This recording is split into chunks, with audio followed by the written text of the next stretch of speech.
Hi students, आज अपना topic है डी ब्रोगली का सिद्धांत अर्थात डी ब्रॉय या जिसको डी ब्रोगली भी कहते हैं।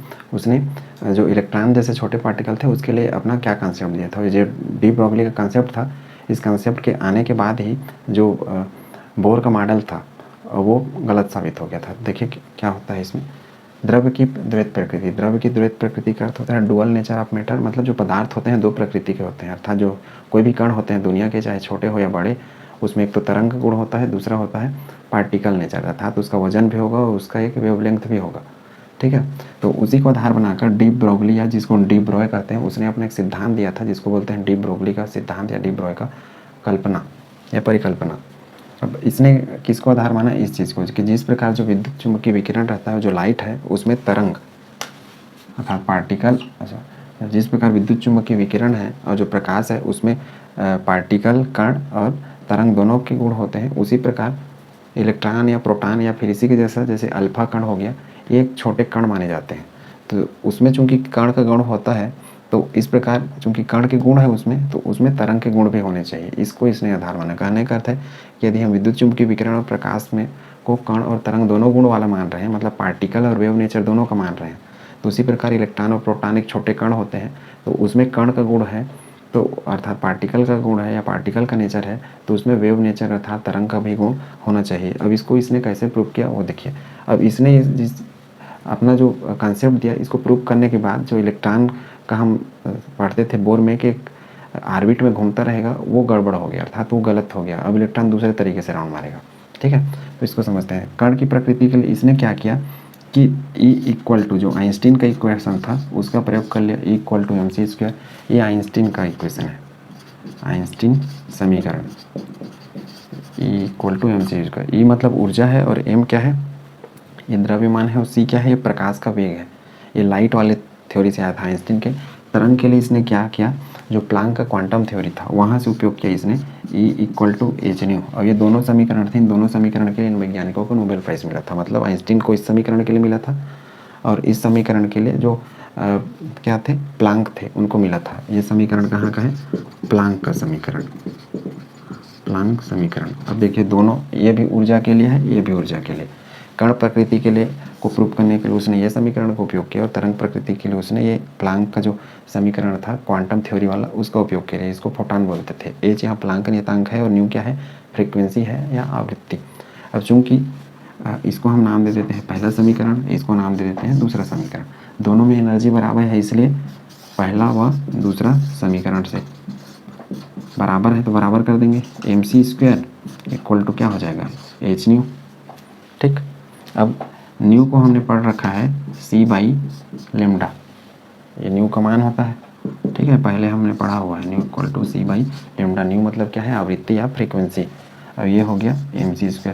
अब देखिए मुझे यदि लैम्डा निकालना है, पहले तो इनको कटा देते हैं। देखिए ये c और ये c² में से एक c इसके साथ कैंसिल आउट हो जाएगा। कहने का अर्थ है कि मैं इसको ऐसा कर दूँ mc²/hc, तो ये क्या हो जाएगा 1/ ऐसा लैम्डा। अब इस c से एक c कट जाएगा तो क्या बन जाएगा mc/h इक्वल टू 1/λ। अब इसको हम, जो ये c है ये तो प्रकाश का वेग है, तो c की जगह हम मान लेते हैं v। v मतलब होता है वेलोसिटी किसका, हम चूंकि इस चीज़ को इलेक्ट्रॉन के लिए कैलकुलेट कर रहे हैं, इलेक्ट्रॉन या प्रोटॉन के स्पीड के लिए, इसलिए जो c था ये लाइट का वेग था अर्थात प्रकाश का वेग, लाइट का वेलोसिटी था। इसको हम इलेक्ट्रॉन के वेलोसिटी से बदल रहे हैं और दोनों का स्पीड एक ही होता है, 3 × 10⁸ मीटर प्रति सेकेंड। तो इसको हम बदल रहे हैं। अब ये क्या हो जाएगा mv/h इक्वल टू 1/λ। अब इसको हम और आगे इधर एक्सटेंड कर रहे हैं। देखिए हमने क्या लाया है mv/h, ये देखिए, ठीक है, इक्वल टू 1/ ऐसा लैम्डा लाया हुआ है। ठीक है, लैम्डा मतलब तरंग दैर्ध्य। अब इसको हम पलट रहे हैं तो क्या हो जाएगा h/mv इक्वल टू हो जाएगा लैम्डा। इसको हम ऐसा यदि पलट दे तो, ठीक है, mv होता है संवेग। संवेग मतलब होता है मोमेंटम, मतलब द्रव्यमान गुणित वेग को बोला जाता है द्रव्यमान, और ये वेग को बोला जाता है संवेग। तो h/ हो जाएगा p और ये हो जाएगा लैम्डा। तो ये हमारा दो, एक डेरिवेशन ये आ गया और एक डेरिवेशन ये आ गया। अब देखिए इससे क्या, लैम्डा जो है यह तरंग दैर्ध्य, अब तरंग दैर्ध्य बताएगा तरंग की प्रकृति को। ठीक है, और एम क्या है यहाँ पे, एम है मास, मास बताएगा कण की प्रकृति को, ठीक है। तो ये तरंग की प्रकृति और एक कण की प्रकृति, दोनों के बीच में रिलेशन किसने स्थापित कर दिया, डी ब्रोगली ने। तो इस समीकरण को बोलते हैं डी ब्रोगली का समीकरण, ठीक है। और P बराबर ये होता है mv, इसको बोलते हैं संवेग, ये होता है संवेग, जिसको अंग्रेजी में बोलते हैं मोमेंटम। तो उम्मीद करता हूँ यहाँ तक आपने ये सारी चीज़ें सीख ली होंगी। ये लैम्डा क्या है, ये है तरंग दैर्घ्य, ये तरंग की प्रकृति को बताएगा, तरंग की प्रकृति के लिए तरंग दैर्घ्य है। और एम क्या है, एम है कण की प्रकृति के लिए द्रव्यमान या वजन। तो ये था हमारा डी ब्रोगली का समीकरण। ये डेरिवेशन इंपॉर्टेंट है, प्रैक्टिस कर लेंगे, इससे संबंधित न्यूमेरिकल क्वेश्चन में पूछे जाते हैं। अभी तक हमने डी ब्रोगली समीकरण में ये चीज़ याद किया है, H equal to M V, H by M V equal to lambda. यहाँ पे H क्या है, H है प्लांक नियतांक 6.626 गुणि 10 घात ऋण 34 जूल प्रति सेकंड। M क्या है, ये कण का द्रव्यमान है, मतलब कोई भी द्रव्यमान रहेगा वो किस में रहेगा, ये रहेगा किलोग्राम में, हमेशा ग्राम में भी आएगा तो मान हमको इसको किलोग्राम में बदलना पड़ेगा, ठीक है। V क्या है, ये है वेग किसका, कण का, और ये इसका मान फिक्स है 3 गुणि 10 का घात 8 मीटर प्रति सेकंड। ये किसके लिए फिक्स है, इलेक्ट्रॉन के लिए, मतलब हमको वो नहीं लिखना है, इसका हमको मान मीटर प्रति सेकंड इसमें रखना है, चाहे कुछ भी दिया रहेगा स्पीड उसके लिए, ठीक। तो कण प्रकृति के लिए ये है वी, और ये क्या है लेमडा, ये क्या होगा, ये होगा कण का तरंग दैर्घ्य, तरंग दैर्घ्य। अब इस रिलेशनशिप से एक चीज़ हम याद रखते हैं कि देखिए इसको H को और V को यदि मैं कांस्टेंट मान लो, कांस्टेंट मतलब स्थिर मान लो, तो ये क्या हो जाएगा, 1 हो जाएगा ऊपर वाला, और नीचे आ जाएगा m, और समानुपाती का निशान, ये क्या हो जाएगा, लेमडा हो जाएगा। अब इससे देखिए यदि मैं मास का मान बढ़ा दूँ, अर्थात द्रव्यमान का, ठीक है, मतलब मैं किसी कण के लिए यदि तरंग दैर्घ्य का मान निकाल रहा हूँ किसी पदार्थ के लिए, और वो पदार्थ यदि ज़्यादा वजन को अर्थात मास को बढ़ा दूँ, तो उस हिसाब से क्या होगा, लेमडा, ये दूसरे में विपरीत संबंध है, लेमडा का मान अर्थात उसके तरंग दैर्घ्य का मान बहुत कम होगा, इतना कम होगा कि हम उसको किसी मशीन के द्वारा नहीं देख सकते। तरंग दैर्घ्य किसको बोलते थे, हम लोग ऐसा पढ़े हुए थे इलेक्ट्रोमैग्नेटिक रेडिएशन, तो इनको बोलते थे तरंग दैर्घ्य। अब ये इलेक्ट्रॉन जैसे कणों के लिए है, बड़े मतलब छोटे कणों के लिए, और यदि किसी बड़े कण के ले लेंगे तो ये तरंग दैर्घ्य बहुत बारीक रहेगा, जो हमको दिखेगा भी नहीं किसी मशीन में। तो इस जो डी ब्रोगली का नियम है वो मुख्य रूप से जो बहुत छोटे हैं, जो हमको आँख से नहीं दिखते, जैसे इलेक्ट्रॉन प्रोटॉन हो गया या अल्फा कण हो गया, उस पर लागू होता है, ठीक है। तो इस रिलेशनशिप से देखिए इसको हम ऐसा भी बना सकते हैं, तो एक तो ये हो गया जिसको संवेग बोल रहे थे, उसी को और आगे ऐसे करें तो 1/m आ गया, और उसमें रिलेशनशिप ये आ गया। अब देखिए कण का वजन यदि हम कर दें, मतलब बहुत छोटा कण ले, अति सूक्ष्म, मतलब उसका वजन भी कम रहेगा, तो लेमडा का मान क्या होगा, बड़ा होगा, मतलब इसको हम किसी भी मशीन के द्वारा आसानी से नाप सकते हैं, मेजर कर सकते हैं। तो ये उसका रिलेशन हो गया। अब जो डी ब्रोगली ने क्या कहा कि जो इलेक्ट्रॉन या प्रोटॉन जैसे कण हैं वो क्या होते हैं, वो कण तो है लेकिन उसमें तरंग के भी गुण पाए जाएंगे। अब हमने अभी तक पढ़ा है कि इस तरीके से हमारा परमाणु है और ये ऑर्बिट है इनका, ठीक है, और इलेक्ट्रॉन इसमें घूम रहा है, क्योंकि हम उस समय इलेक्ट्रॉन को सिर्फ कण या पार्टिकल मानते थे। अब डी ब्रोगली आए, इसने इलेक्ट्रॉन पे वेव नेचर या तरंग का भी नेचर कह दिया। अब इलेक्ट्रॉन यहाँ पे नहीं घूमते रहेगा ऐसे, अब इलेक्ट्रॉन यहाँ पे ऐसे ऐसे घूमेगा, ठीक है। क्यों ऐसा घूमेगा, क्योंकि जो तरंग होता है वो ऐसा चलता है ना, ठीक। यदि इलेक्ट्रॉन सिर्फ कण का रहता गुण, तो इलेक्ट्रॉन इसी पे लगातार ऐसा घूमते रहता। तो इलेक्ट्रॉन ऐसा क्यों घूमता है, इस चीज़ को किसने, बोर ने नहीं बताया था। तो अब इलेक्ट्रॉन हमारा ऐसे घूमेगा, ठीक। तो इस चीज़ को याद रखना, ये इलेक्ट्रॉन का पथ है। ऐसा क्यों हो रहा है, क्योंकि तरंग की वजह से। इलेक्ट्रॉन पे तरंग का गुण भी बताया किसने, डी ब्रोगली ने। अब इस ये वाला जो मैं बताया अभी, इसको हम समझते हैं कि यदि हम कोई पदार्थ लें जिसमें एक पदार्थ का वजन अधिक लें और एक पदार्थ का वजन कम लें, तो हम कम वाले का तरंग दैर्घ्य क्यों नाप पाते हैं आसानी से, क्योंकि इसका जो नियम है, इसका कंडीशन है, या फिर बोल सकता हूँ सर सीमाएँ, इसकी सीमाएँ, यह अति सूक्ष्म जिसको बोलते हैं माइक्रोस्कोपिक पार्टिकल पर, अति सूक्ष्म का अर्थ माइक्रोस्कोपिक होता है, तो अति सूक्ष्म अर्थात माइक्रोस्कोपिक पार्टिकल पर अच्छे से कार्य करता है। कार्य करता है। अब ये ऐसा नहीं है कि ये लिख दिया तो यही काम करेगा। कहने का अर्थ है कि जो हम छोटे कण होते हैं जो हमको आँख से नहीं दिखते, मशीन से जो दिखेंगे, उनके लिए जब हम ये लैम्ब्डा का मान निकालेंगे तो लैम्ब्डा का मान हम आसानी से निकाल सकते हैं। लेकिन जो बड़े कण हैं जैसे फुटबॉल हो गया या फिर ईंट हो गया, पत्थर हो गया, मक्खी या फिर किसी मनुष्य का हो गया लैम्ब्डा का मान, क्योंकि मनुष्य भी एक पदार्थ है, उसमें भी कण और वेव के नेचर होंगे अर्थात तरंग के नेचर होंगे, तो उसके लिए हम यदि लैम्ब्डा निकालें तो नहीं निकले मतलब इतना कम आएगा कि उसको हम मशीन से भी नहीं नाप सकते। ठीक है, इसलिए मुख्य रूप से किसके लिए लागू होता है? बहुत छोटे कणों के लिए। तो ये चीज़ याद रखें। अब नेक्स्ट हम समझते हैं एक कैलकुलेशन करके कि ये वाला जो रिलेशनशिप है, मतलब एक का वजन अधिक रहे एक का वजन कम रहे तो हम कम वाले का क्यों आसानी से इससे नाप सकते हैं और अधिक वाले का क्यों नहीं नाप सकते, वो अंतर देखते हैं। ये तो हो गया। और ये तरंग वाला एक नया कॉन्सेप्ट मिल गया। इलेक्ट्रॉन अब इस तरीके से घूमेगा, ऐसा तरंग की तरह लहरा के ऊपर नीचे ऊपर नीचे। ठीक है, मतलब अब इस पाथ में ऐसा इलेक्ट्रॉन हमारा अब नहीं घूमने वाला है, अब इलेक्ट्रॉन ऐसा घूमेगा। और इसी को बेस बना के हाइजेनबर्ग बोलेगा कि इलेक्ट्रॉन ऐसा जब घूमेगा तो हम उसका फिर स्थिति नहीं बता पाएंगे। ठीक है, अभी तक हमने जाना कि जो इलेक्ट्रॉन होते हैं अब वो सर्कुलर पाथ में नहीं घूमते, वो चूँकि वो कण के जैसे होते थे इसलिए सर्कुलर पाथ में अर्थात गोल घूमते थे। अब उसमें वेव का नेचर है इसलिए वो इस तरीके से सभी तरफ घूमेंगे अर्थात उसकी जगह फिक्स भी नहीं होगी। अब डी ब्रोगली ने एक अपना कॉन्सेप्ट दिया था, उसके द्वारा बताया कि इलेक्ट्रॉन जैसे जो छोटे पार्टिकल होते हैं या फिर बड़े जो पार्टिकल हों, कोई भी पार्टिकल हो, उसमें कण के अलावा तरंग के भी गुण होते हैं अर्थात वो कण जैसे तो हैं ही, साथ में तरंग के भी गुण होंगे। तो तरंग के गुण होंगे तो उसमें क्या होगा? तरंग दैर्घ्य अर्थात लैम्ब्डा भी होगा। तो उस लैम्ब्डा को कैलकुलेशन करने का तरीका सीख रहे हैं कि हमने एक रिलेशनशिप में इसके पहले बताया था 1/m और ये लैम्ब्डा ऐसा लिखा हुआ था। अर्थात ये वजन को मैं यदि बढ़ा दूँ, मास को, द्रव्यमान को किसी भी कण का, तो जो लैम्ब्डा का मान है वो हमको बहुत कम मिलेगा। और यदि मैं कण का वजन कम कर दूँ तो लैम्ब्डा का मान जो है वो हमको अधिक मिलेगा। और यही कॉन्सेप्ट मुख्य रूप से डी ब्रोगली का जो समीकरण है उस पर लागू होता है। अब देखिए हमने दो उदाहरण दिया, डी ब्रोगली का तरंग दैर्घ्य या वेव लेंथ याद करें जिसको लैम्ब्डा बोलते हैं, और मतलब किस समीकरण से? h/mv इक्वल टू ये लैम्ब्डा, ये इनका समीकरण था, इससे ज्ञात करना है। ठीक है, अब h का अर्थ क्या है? h है प्लांक कांस्टेंट, इसका मान कितना है? 6.626 गुणी 10⁻34 जूल सेकेंड, ये रखना है यहाँ पे। m का मान पहले के लिए देखिए, ये इलेक्ट्रॉन का मास होता है, द्रव्यमान 9.1 गुणी 10⁻31 वो रखेंगे यहाँ पे। v का मान यहाँ से रखेंगे 10⁻6 मीटर प्रति सेकंड। ये हम 10⁸ भी रख सकते हैं लेकिन 6 रख लेते हैं अपनी तसल्ली के लिए। इसको घटा बढ़ा भी सकते हैं क्योंकि हमको सिर्फ देखना है, कोई एग्जैक्ट नहीं करना है।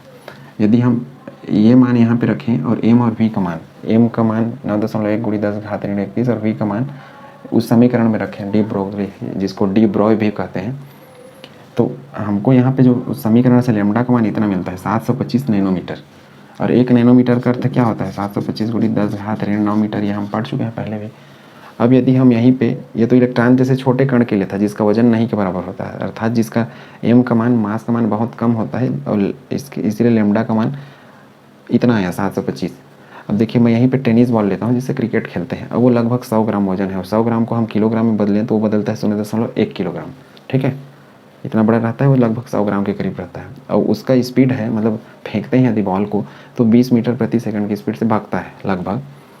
अब एम और वी का मान इसके लिए मैं यहाँ पे भरूँ एम और वी, एम मतलब 0.1 और वी का मान भरूँ 20, और यहाँ पे ये तो इसमें कैलकुलेट करेंगे इस बी वाले के लिए, तब लैम्ब्डा का मान आता है 3.3 गुणी 10⁻25 नैनोमीटर। अब देखिए दोनों में क्या अंतर है, ये 725 नैनोमीटर, अभी 10⁻25 नैनोमीटर, मतलब इसको मैं और याद कन्वर्ट करूँ तो ये हो जाएगा 10⁻25 गुणी 10⁻9 मीटर। मतलब इतना बहुत जो ये वेव लेंथ है अर्थात तरंग दैर्घ्य है वो बहुत छोटा आएगा, इतना छोटा कि हम इसको मशीन से मेजर नहीं कर सकते। ठीक है, निकल तो जरूर जाएगा, हम चाहे 10 किलो या 1 क्विंटल कितना भी वजन वाले पदार्थ के लिए निकाले, तरंग दैर्घ्य निकल जाएगा, लेकिन इतना छोटा आएगा वो मान कि हम उसको मेजर नहीं कर सकते। इस फार्मूला के हिसाब से देखिए, द्रव्यमान बढ़ेगा तो वेव लेंथ घट जाएगा। और इसमें देखिए इसको हम मशीन से आसानी से मेजर कर सकते हैं, इसलिए इसका जो नियम है वो मुख्य रूप से किसके लिए लागू होता है? बहुत छोटे कणों के लिए जो हमको आँख से नहीं दिखते। ठीक है, तो ये चीज़ आपको याद रखना है। अब ये इतना छोटा होगा, कहने का अर्थ है कि हम यदि जैसे ये इलेक्ट्रोमैग्नेटिक रेडिएशन लिखे हैं तो इसके लिए ऐसा आएगा बड़ा बड़ा, इसको बोलते हैं तरंग दैर्घ्य। ठीक है, मतलब ऐसा गैप। लेकिन मैं यहीं पे इसके लिए बनाऊं तो ये ऐसे छोटे छोटे आएंगे, बहुत छोटे, इतने छोटे कि वो हमको दिखेंगे भी नहीं, मतलब मशीन से भी नहीं दिखेंगे, इसलिए हम उसको मेजर भी नहीं कर सकते। इसलिए जो बड़े पार्टिकल हैं उस पर लागू नहीं होते। लेकिन न्यूमेरिकल जो क्वेश्चंस रहते हैं उस पर बिल्कुल हम इस तरीके से बना सकते हैं। इसका न्यूमेरिकल क्वेश्चन मैं नेक्स्ट वीडियो जो आएगा उस पर बनाऊँगा। तो अभी तक के लिए इतना। नेक्स्ट हम पढ़ते हैं हाइजेनबर्ग का अनिश्चितता सिद्धांत, जिसको हाइजेनबर्ग अनसर्टेनिटी प्रिंसिपल कहते हैं। अब हमारा अगला टॉपिक है हाइजेनबर्ग का अनिश्चितता सिद्धांत, जिसको अनसर्टेनिटी प्रिंसिपल कहते हैं, अर्थात प्रोबेबिलिटी एक प्रकार से बोल सकते हैं, या अनसर्टेनिटी, दोनों। अब इसको 1927 में हाइजेनबर्ग ने दिया था। इसने उपयोग किया था डी ब्रोगली के कॉन्सेप्ट का। डी ब्रोगली ने क्या कहा था कि जो हमारा इलेक्ट्रॉन है वो ऐसे नहीं घूमता है। हाँ, चूँकि हमारे इलेक्ट्रॉन में क्या है, वेव का नेचर है पार्टिकल के साथ, तो इलेक्ट्रॉन अब ऐसे ऐसे घूमता है। ठीक है, तो जब इलेक्ट्रॉन ऐसे ऐसे घूमता रहेगा, पहले ऐसे घूमता था तो हम उसका स्पीड पता कर लेते थे, कितनी एनर्जी रहती थी वो पता कर लेते थे। अब इलेक्ट्रॉन हमारा ऐसा घूम रहा है, तो इसका कहना था कि इलेक्ट्रॉन अगर ऊपर नीचे इस तरीके से तरंग के रूप में घूमेगा, तो हम इलेक्ट्रॉन जैसे जो छोटे कण हैं, छोटे कण का अर्थ है यहाँ पे इलेक्ट्रॉन प्रोटॉन या फिर न्यूट्रॉन, जैसे जो हमको आँख से नहीं दिखते हैं सामान्य आँखों से, तो उस टाइप का जो छोटा कण है उसका स्थिति और संवेग को हम एक साथ नहीं नाप सकते। स्थिति और संवेग का अर्थ है कि इलेक्ट्रॉन जैसे घूम रहा है, ठीक है, और यदि हम माइक्रोस्कोप से देखें तो इलेक्ट्रॉन मान लो इस जगह पे पहुंचा है, एक बार यदि हम देख लेते हैं तो अगली बार क्या है, इलेक्ट्रॉन घूम के दूसरी जगह चला जा रहेगा। कहने का अर्थ है कि हम इलेक्ट्रॉन की यदि स्थिति बता लेंगे इस जगह पे है करके, तो उसका फिर हम स्पीड नहीं बता पाएंगे, ये है इसका अर्थ।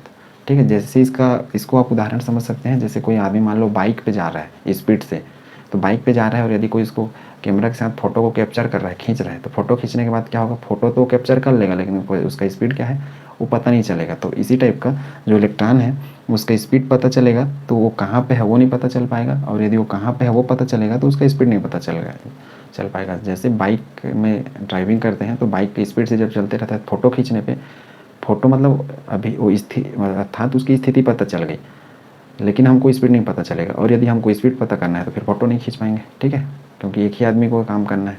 तो बस वैसे ही इसमें भी, इसके लिए इसने इक्वेशन दिया, ये इक्वेशन था डेल एक्स डेल पी, और ये ग्रेटर देन इक्वल टू, मतलब ये बड़ा का निशान h/4π। ठीक है, जहाँ पे डेल एक्स क्या था, डेल एक्स था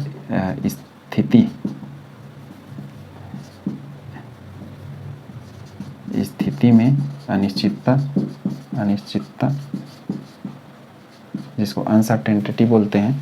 अनिश्चितता का अर्थ है कि हम यदि एक चीज़ को पता करेंगे स्थिति को, तब हम उसका संवेग नहीं पता कर पाएंगे। संवेग मतलब इसको पता कर लेंगे तो ये एग्जैक्ट नहीं पता चलेगा, ये पता रहेगा तो ये पता नहीं चल पाएगा। मतलब एक ही टाइम पे, एक ही समय पे दोनों चीज़ें कभी कंफर्म नहीं पता चलेगी। क्यों? क्योंकि हमारा इलेक्ट्रॉन अब ऐसा ऊपर नीचे घूम रहा है, इस वजह से एग्जैक्ट नहीं पता चलेगा। जब एक ही स्पीड से यदि घूमता है ऐसे इसमें, तो पता चल सकता था।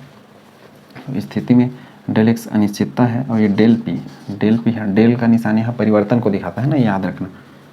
डेल पी यहाँ पे है संवेग में अनिश्चितता मतलब अनसर्टेनिटी इन मोमेंटम, इसको मोमेंटम बोलते हैं। अब ये जो डेल पी रहता है इसको हम लिखते हैं एम डेल वी, क्योंकि संवेग बराबर क्या होता है, द्रव्यमान गुणित वेग, अर्थात मास इंटू वेलोसिटी। तो इसको हम ऐसा भी लिख सकते हैं। अब देखिए इस समीकरण को थोड़ा सा मैं चेंज कर रहा हूँ। देखिए चेंज करने के बाद क्या हो जाएगा, डेल पी ये h/4π, ये हो जाएगा डेल एक्स। ठीक है, मतलब इसको हम यहाँ पे ले आए। अब इस समीकरण में हम मान भर के देखते हैं कि डेल एक्स जो स्थिति है इसको यदि मैं पता कर लूँ, अर्थात जीरो का अर्थ है कि स्थिर हो, हमने पता कर लिया, मान लो इलेक्ट्रॉन यहाँ पे है ऐसा करके, तब क्या होगा, इस मान को मैं यहाँ पे रखूँगा, ये जीरो रखूँगा तो h/ ये क्या हो जाएगा जीरो, और जीरो का जब भाग देते हैं तो मान क्या आता है, हमारा मान आता है हमेशा अनंत। ठीक है, तो क्लियर है, मतलब ये यदि पता हो जाएगा तो इसका मान अनंत आएगा इस इक्वेशन के हिसाब से। दूसरा हम देखो डेल एक्स का मान यदि अनंत कर लेते हैं, ठीक है, हमने पहले डेल एक्स को पता कर लिया, डेल एक्स का मान जीरो रखा, मतलब वो पता हो गया हमको यहाँ पे है करके, तो डेल पी का मान क्या हो गया, अनंत हो गया इस हिसाब से। अब हम डेल एक्स का मान अनंत कर रहे हैं। ठीक है, डेल एक्स का मान अनंत मतलब वो हमको नहीं पता है। अब डेल पी जिसको हम संवेग बोलते हैं, इसका मान क्या हो जाएगा, यहाँ पे यदि कोई अनंत आ जाएगा और उसमें हम भाग देते हैं तो फिर उसका मान हो जाता है हमेशा जीरो, अर्थात इस केस में हमको डेल पी पता चल जाएगा।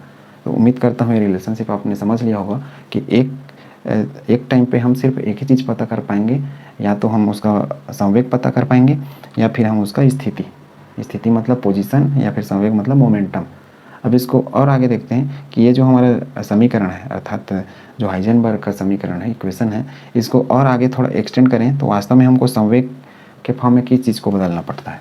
हमको देखिए इस समीकरण को मैं आगे एक्सटेंड कर रहा हूँ। ये जो शुरू का समीकरण है हाइजेनबर्ग का जो दिया था, डेल एक्स ना डेल पी का अर्थ होता है एम डेल वी, यहाँ पे जो लिख रखा हूँ इस मान को मैं भर देता हूँ। वास्तव में हम संवेग में वेलोसिटी को पता कर रहे हैं, ठीक है, कि वेलोसिटी को यदि हम पता कर लें, स्पीड को, इलेक्ट्रॉन या प्रोटॉन के जो भी है उनके स्पीड को पता कर लें तो डेल एक्स अर्थात उसका स्थिति नहीं पता चलेगा, स्थिति पता चल जाएगा तो स्पीड नहीं पता चलेगा, ठीक, क्योंकि इलेक्ट्रॉन अब हमारा ऐसा घूमना स्टार्ट कर रहा है तरंग के रूप में। तो इसको मैं उदाहरण दिया था कि जैसे कोई बाइक सवार है, उसका यदि हम फोटो खींचना चाहें खड़े होकर, तो फोटो तो हम कैप्चर कर लेंगे, लेकिन वो बाइक सवार उस समय निकल जाएगा आगे, निकल जाएगा मतलब उसकी स्पीड हमको नहीं पता चलेगी, मतलब स्थिति पता चल गई फोटो खींचने के बाद, ये अभी यहाँ पे था करके। और उसी प्रकार यदि हम स्पीड पता कर लेंगे तो फिर हम उसका फोटो नहीं खींच पाएंगे, कहने का अर्थ है कि वो अभी कहाँ है वो नहीं पता कर पाएंगे। लेकिन ये उदाहरण सिर्फ छोटे कणों के लिए लागू होता है, छोटे मतलब जो हमको आँख से नहीं दिखते उनके लिए। बाइक सवार वाला उदाहरण एक सामान्य समझने के लिए एग्जाम्पल था, ठीक है। तो ये कैसा हो जाएगा, एच अपान 4 पाई इस तरीके से। तो एक हमको इक्वेशन मिल गया। दूसरा, इस इक्वेशन की सहायता से हम क्या ज्ञात कर सकते हैं, हम ज्ञात कर सकते हैं वेलोसिटी डेल वी, यदि डेल एक्स का मान दिया रहेगा तो, और डेल एक्स का मान नहीं देगा, मतलब डेल एक्स का मान पता करना रहेगा तो डेल वी का मान देगा, ठीक है।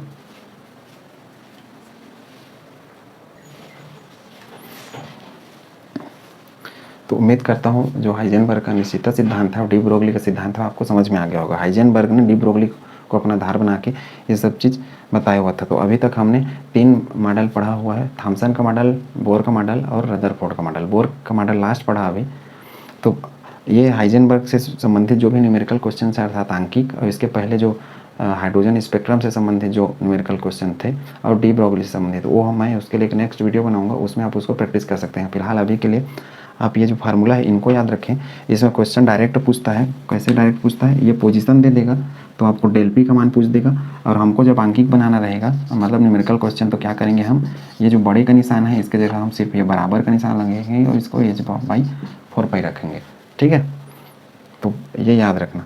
और कभी कभी क्या करेगा, इस डेल पी का मान दिया रहेगा, इसका नहीं देगा, इसका देगा, इसका नहीं देगा, अदला बदले, और इसके जगह कभी करेगा वेलोसिटी का मान दे देगा।